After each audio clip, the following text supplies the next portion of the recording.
And when they told her what they were looking for, she immediately met with detectives, gave them a sample of her DNA. She was completely cooperative and amazing. Wow. And the DNA matched. It showed that it was 2.9 million times more likely that she was the daughter of the carrier of the semen. Wow.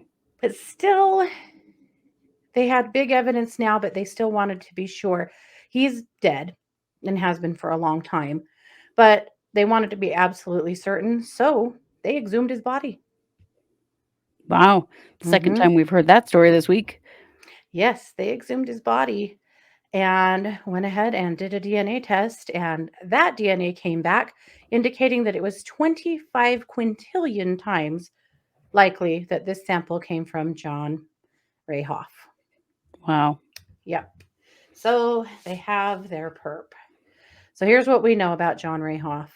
He was 20 years old at the time of Candy's murder. He grew up in Spokane and he resided about a mile from her house.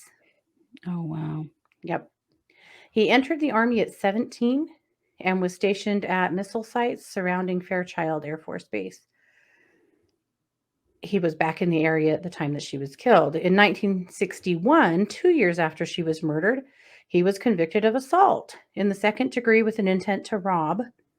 In that incident, he accosted a woman, stripped her naked, tied her up, strangled her using her own clothing, apparently didn't sexually assault her, according to this article, but she lived.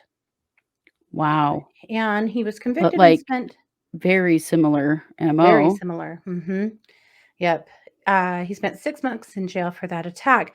Uh, because of that, he was declared a deserter from the army and was discharged.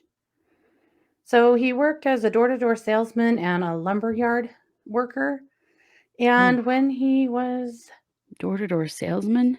yeah, how many other crimes did this guy commit? Right. Except for that, in 1970, so 11 years after Candy died, he killed himself.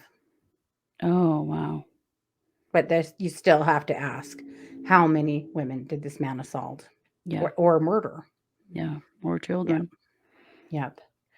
So it's been 62 years in the making to finally solve this case, but they finally did it. That's amazing. Yep. So there you go. DNA for the win. The daughter must have had some idea. She must have, because she was real quick to show up with DNA.